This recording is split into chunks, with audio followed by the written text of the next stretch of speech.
Hello Summoners and welcome back to another ProGuides video. My name is Nathaning and today we'll be discussing underrated picks on patch 10.25. We'll be going over the runes, builds, and playstyles to effectively solo carry your games if you do decide to pick up one of these champions. But before we do that, today's question of the day is, what's the most overrated item of the preseason? For me, it's gotta be Immortal Shield Bow. Sure, it's a one-stop shop for damage, sustain, and survivability, but I believe ADCs should be doing as much damage as possible, and Kraken Slayer should be the default purchase for that. There are times where other mythics are good, but they shouldn't be the default. Let us know your answer in the comments down below. Now, without further ado, let's go ahead and jump right into the video. We'll be starting off things in the top lane. Going off of statistic websites, Nasus is almost always a slightly above average champion, sitting in the B tier with around 51 or 52% win rate on most patches. But you have to consider that most people turn off their brains and split until they die on Nasus, and often aren't even pushing the right lane at the right time.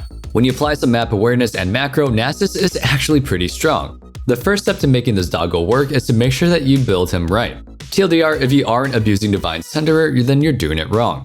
Other than that, a common mistake is immediately building into CDR after your mythic, but the most successful Nasus build actually involves picking up a dead man's plate, as you saw in our build. You have plenty of time to build CDR right after that, but the two core items are making you strong enough to fight your lane opponent and fast enough to chase them down. Now that you got an idea of how to build Nasus, let's go ahead and go back to the macro that we were just talking about. Generally speaking, split pushing is a really strong tactic in solo queue, but occasionally a team will punish you for it every time you move up. Before you begin splitting anytime outside of the laning phase, it's important to invade the enemy jungle on the side of the map that you'll be pushing and establish a decent vision line. Once you do, you can split and farm to your heart's content, but your vision lets you know when to back off. As a general rule, if an objective is coming up on the other side of the map or the enemy team is trying to siege a tower, you're fine to push all the way to that tower. But if nothing major is happening and the enemy team hasn't yet shown, cautiously shove your wave in, but be ready to run if anyone shows up on your vision. The constant pressure of you will eventually cause the other team to overcommit on trying to catch you, leading your team to hopefully taking objectives on the other side of the map. It's okay to group up for team fights, but only to do so when you're guaranteed to make a difference. Otherwise, stay stacking up in your side lane. If you fall behind and lose the ability to 1v1, you'll become completely useless. Before we go further on into the list, I want you guys to take a moment and mention that we have a new channel dedicated to Wild Rift. So if you're going to be playing that, make sure to check it out so you can be up to date on the mobile version of the game that we know and sometimes love. Anyway, on with the show. We often mention Heimerdinger as an alternative to the bot lane ADCs when you need an AP threat, but he's also a super underrated top laner. Ranged top laners are always so annoying to deal with, but with Heimerdinger that's especially true. His turrets give him constant pushing power, giving you constant priority almost every other matchup. While your turrets can pretty much handle pushing all by themselves, you'll keep them at rank 1 because they don't really get too much power from leveling up. You'll be maxing out your W first instead, giving you a ton of poking power on a really low cooldown. With its super high range, you can punish your opponent anytime they CS, even under their tower. You'd think the general answer to poke heavy ranged top laners is to go for an all-in, but with Heimerdinger's E, you can't even really do that. One big mistake that less experienced Heimer players make is using it aggressively. Hitting an E may set you up for a follow-up W, but now the opponent can look for an all-in. Instead, you want to hold your E until your opponent gets frustrated and try to force a bad fight. Once they do, send them with E, buying time for you to run away past your turrets with your passive. At the same time, your turrets will fire their laser, dealing a huge amount of damage. Now all you have to do is wait for your E's cooldown and you can step up again, continuing shoving waves and barrage your opponents with missiles. Once you have 6, you're practically untouchable, even from jungle ganks. While most mages stand no chance in the early game 1v2s, with Heimerdinger you can walk away with a double kill. You want to bait your enemies into your turrets, drop an ult turret, and then land a stun. No champion is tanky enough early in the game to walk in that and survive, and even if you die, you'll likely get a double kill in the process. In teamfights, there are two basic deciding factors for your ultimate. If the enemy team is heavily ranged and won't be diving in, or you either need to engage or to follow up on an ally that is going in, use your ult grenade and get some massive AoE impact. If the enemy team is melee heavy and will be diving into the fight, drop an ulted turret for the massive damage output. One last tip for Heimer, you can actually do Baron insanely fast as long as you have 3 turrets and your ultimate ready. Just drop all 3 basic turrets and an ulted turret and have someone tank Baron and you can melt it in seconds. This cheesy strat can actually secure a win.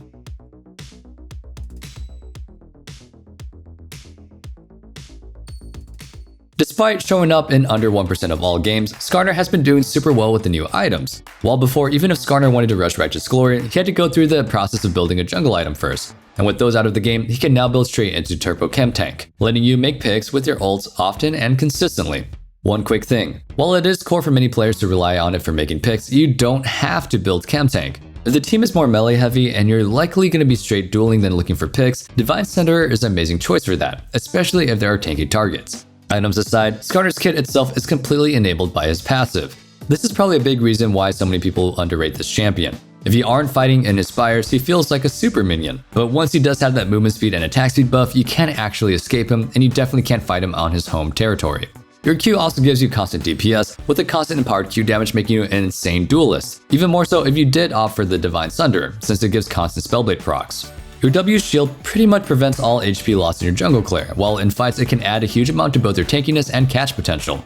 When you think of Skarner's CC, his ultimate is probably the only thing that really comes to mind. But another reason why he's so undervalued as a champion is because most people overlook how broken his E is. If you land it on several targets, you can actually take the time to auto each one, getting a lot of value out of a simple basic ability.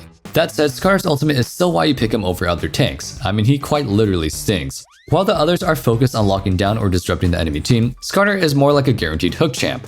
You're literally taking an enemy and force-feeding them into your team. No matter how slow someone's reaction time is, if you're placing a high priority target on a dinner plate and sliding it in front of them, there's no way they won't be able to secure a kill, especially if that target is you, because you're quite a snack.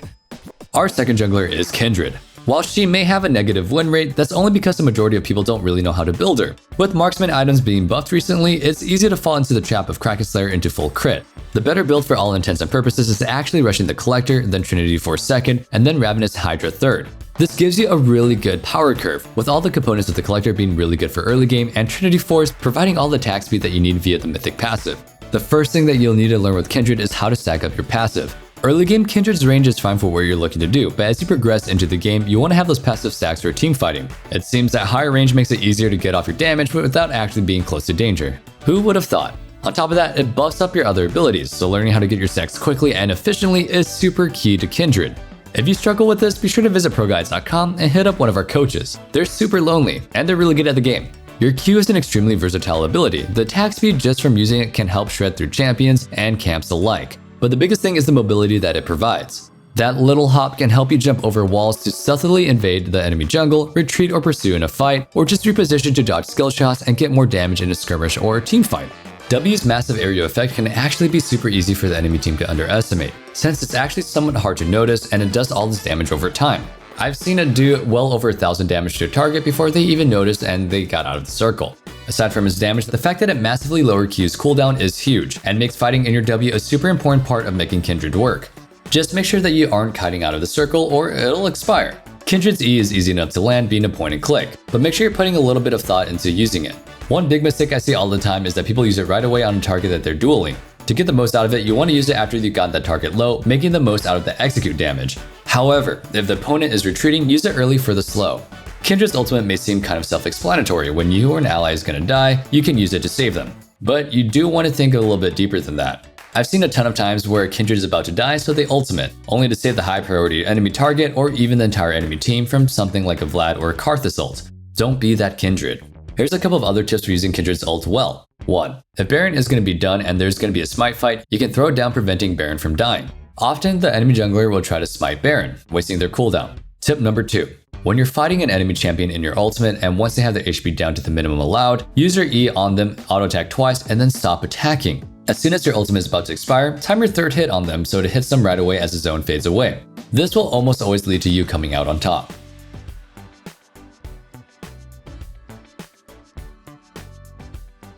Our first mid laner is the rarest champion in the game with a positive win rate. Aurelion is never really a bad champ, but due to his awkward feeling passive and very unique kit, very few players are actually drawn to play him. Before we talk about the champion, I want to mention something about the build here. Imperial Mandate was nerfed on carries, especially solo laners, since a lot of the damage was moved to the part where the tags are marked on your target. Since Aurelion still constantly roams and ganks for allies and rarely goes for the solo plays, that change was basically a buff to him. Since you're rushing rallies, every passive sets up an ally for that sick bonus damage. And as a little added bonus, each time it's procced, you get a nice bit of movement speed to navigate team fights. His steep learning curve probably drags down his win rate a lot too, since most players that do try him probably don't do too well and end up not wanting to commit the time nor effort to learning him. But when people do put in that time and effort, their win rate goes up by a lot, thanks to how much the champ can influence the jungle and other lanes, even as early as level 2. due to this passive, which gives them constant shoving power at the start of the game. With your W empowering this further, you can actually outpush pretty much anyone in lane as long as you don't get CC'd. After you shove in waves, you can always move into the fog of war. While you shouldn't actually be looking to constantly roam, even the times that you aren't actually going to, if you aren't envisioned, the other laners and junglers are forced to back off and respect the potential for an incoming gank. Pushing power alone isn't enough to make this a great roamer though, otherwise there'd be a tons of champs that fit that bill. You also have to have that movement speed and some sort of CC to make it OP. Thankfully, Aesol has both. His Q stun normally serves as both his aggressive and defensive cooldown in lane, but when roaming, you can use it with his E to make it become a massive whirling ball of death. If you travel far enough, it can actually and literally cover lane side to side, making it all but impossible to miss as long as you approach them from the right angle. His ultimate gives you both self-peel and setup, depending on the situation. If you're super desperate for an engage, flash ulting sets up the target hit to be the perfect spot to land a Q, and then your W-empowered passive. With your teammates nearby to follow up, that can easily result in an ace.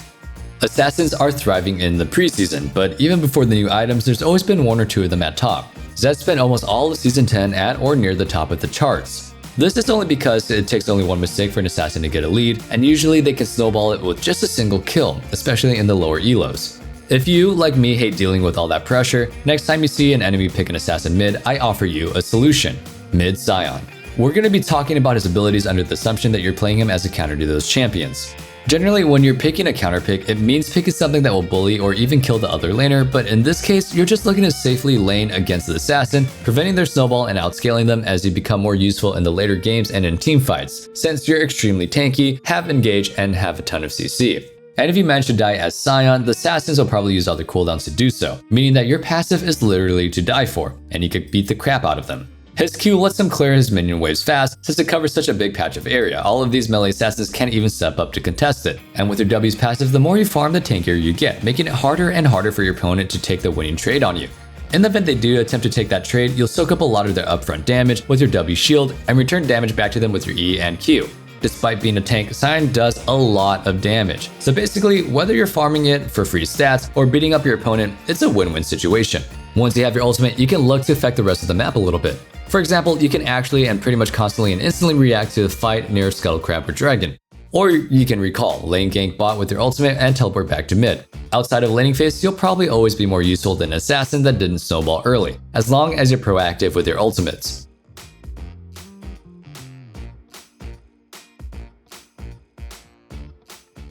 Moving down to the bot lane, our first carry is Taliyah. There was a little bit of Taliyah bot lane carry crazy early in Season 10, and she's doing pretty good right now. While she doesn't actually have the exact consistency in DPS with an auto attack based marksman, her Q is somewhat comparable. Her WCC could be useful for either disengaging or throwing an enemy into your team for a kill, but it's relatively hard to land and generally works best as a follow-up to an already immobilized target. E provides some AoE damage, but is especially useful against enemies with dashes, since they will quite literally kill themselves trying to go onto you if they try to use their mobility over the rocks. Taliyah's ultimate is a little bit more usable as a jungler or mid when you're looking to go in for ganks, but it isn't completely useless for the bot lane Taliyah.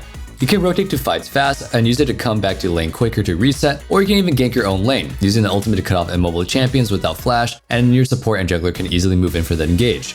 One quick note about Taliyah bot. As a general rule, you actually only want a player with a heavy CC support like Leona or Nautilus that can engage fights for you. This is because Taliyah only works well in kill lanes and is completely reliant on her hitting her WE combo, and doing so on a lockdown enemy is so much easier than hitting a target that is running around. If you guys know this already, I absolutely hate rats. If you guys join my Twitch, you guys will probably get a better understanding of why, at Nathan_ing. But he's gonna be our next pick. Despite being really popular, AP Twitch, whether it be support or carry, is really bad. Like really bad. Like 40% win rate bad, so please don't do it. Instead, you should be building him as an AD hyper carry. And to do this, you run press the attack, not the Hail of Blades bait that many players fall into. The one thing AP Twitch has going for it is its passive damage. As AD Twitch, your passive really doesn't hit that hard itself, but regardless, it's an important part of your kit. It is responsible for resetting your stealth, which is huge as an immobile carry, and also gives you your ease damage, an early game before you have to get the items to mow down your opponents with your ultimate. Your Q's camouflage lets you gank your own lane, sneak away from danger, look for roams, and most importantly, get optimal positioning in teamfights. But it doesn't last too long, like me, so you'll have to act fast when looking to open up on your enemies. W slow and passive stacks are self-explanatory, so there isn't much to say about it, other than you can use it to make it a little bit easier for your support to land their skill shot, should they have any. As touched on before, your E is a lot of your early game damage. Even with just a few levels in it, the max stat passive can actually chunk out enemies. And with a support like Braum or Leona who have CC and also decent amount of damage in extended fights, you can easily play Twitch as an aggressive kill-oriented laner, and can snowball pretty hard. Once you take the lead with Twitch, you're going to be looking to push that lead by constantly making picks. This can either be done by ganking in for an ally, or assassinating a squishy target that's overextending for a farm. Twitch's ultimate is what makes them such a potent hyper carry. Between the massive range, huge boost to AD, and your Ruinance Hurricane, you can melt an entire team in just a few seconds with good positioning once you have a few items. While most ADCs want to start DPSing the second the fight starts, and usually do it in the front-to-back teamfight, with Twitch it's sometimes easier to take a different approach. While you can front to back, if you see an opening flank, go for it. Opening up their ultimate from the side or even behind the enemy team can result in you killing the entire backline before they can even react. And with your Q's reset, you can stealth away safely right after. For most of the preseason, ADCs have been statistically struggling the most, with only a couple of them performing consistently well. But that doesn't mean the role is bad or even weak. Plenty of players can still impact the game while playing traditional marksman, even Twitch, in this tank and assassin heavy meta. If you're struggling to make them work, I highly recommend coming over to ProGuides.com. Our top tier coaches can show you how to survive and carry more.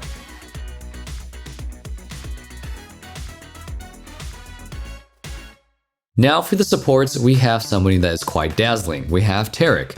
In a sense, Taric is somewhat similar to Aurelion Sol. He's the rarest traditional support in League rather than Tahm Kench, but the frog is so bad that no one really counts him anyway. And his kit can be clunky and a little bit difficult to pick up, making it a deterrent for players to pick him for the first time. But once you do master him, he's actually pretty good. Taric is undervalued for a few reasons. For one, people severely underestimate his passive for both the damage output and the ability reset that it provides. In fact, even with full support builds, Taric can win duels against mini carries and bruisers due to the empowered autos and never-ending heals. This ability can lead you to go but thankfully if you're running Presence of Mind, you're not going to have to struggle with this at all.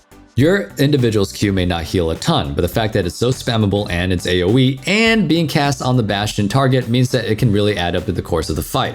W's ability to mirror spells makes up for the lack of mobility, making it so you can land your stun and heals on otherwise out of reach targets. On top of that, the extra armor definitely helps your carry survive being dove by assassins and bruisers. Your E stun can be really hard to land on its own, so as I said before, you want to be mindful of which teammate can help you land it best. One laner that Taric synergizes super well with is Tristana. She can jump into the range of the enemy with her W slow, also keeping them in place for long enough to land the Taric stun. If you have a buddy that likes playing Tristana, definitely try this duo out. Lastly, the hardest part of Taric's kit is his ultimate. The AoE invulnerability is no doubt OP, but the timing is quite difficult to use. If you use it early and it blocks nothing, then it's a waste, and if you use it too late, that means you're probably already dead. Like your other abilities, it is mirrored by your W, so if you're stacking with your ranged teammates, make sure to bastion a melee ally, while if you're frontline, make sure you're bastion with a ranged champion. This way you can ensure as many allies are getting the ultimate. Our last pick is a little bit of a curveball. In fact, most people may consider it to be nearly a troll pick. Regardless, if you like off-meta picks, I recommend Teemo support. This isn't your standard Teemo build though. This build uses the interaction between your poisons and Moonstone Renewer to get some insane heals. Even with Moonstone's nerf on this patch, your autos and shrooms give you so much time spent in combat that you're practically a healing fountain. With Staff of Flowing Water and Ardent Censer, you'll also be constantly buffing up your allies. Your passive doesn't get too much use as a support, but it can definitely be used for a little bit of bush control. As a last resort, you can also become a living ward. Your Q is actually pretty OP in the bot lane, and you'll be maxing it first to blind the enemy ADC as long as possible during the trades. While it may not be a hard CC, an ADC that can't auto attack may as well be stunned. The movement speed is a pretty easy stat to overlook, but you'll notice that a lot of high elo supports run Relentless Hunter to get around the map quicker for clearing and placing vision. Thanks to Teemo's W, you're even quicker, able to get vision control and plant shrooms in tactical areas leading up to fights. Your E is somewhat making this cheesy build viable. Every time you auto attack, the poison effect can actually keep you in combat, making sure the Moonstone Renewer stays at max stacks and constantly procs the heal over and over. Early game, your mushrooms give a lot of zone control. For one, in lane, they can prevent the opponents from taking over the bushes, with a couple of well-placed shrooms in the middle of the lane pushing the opponents that step on them. They can also prevent jungle ganks from ever happening as you shroom up the jungle, exits, and the lower river. Later in the game, as you pick up more ability haste, you can start producing enough shrooms to salvage vision controls in the entire quadrant of the jungle, making it really strong for setting up Baron and Dragon fights. That one is a little bit spicy, but you know, it is what it is.